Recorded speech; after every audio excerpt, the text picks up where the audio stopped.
சத்தீஸ்கர் மாநிலம் துர்க் ரயில் நிலையத்தில் கடந்த மாதம் 26ஆம் தேதி சூர்யா தாகூர், சோனு திவாரி தம்பதியினரின் 1.5 வயது ஆண் குழந்தை காணாமல் போனது.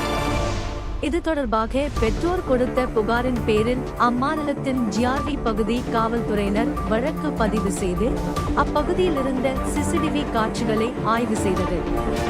அதில் 45 வயதுடைய நபர் ஒருவர் குழந்தையை கடத்தி சென்றது தெரிய வந்தது.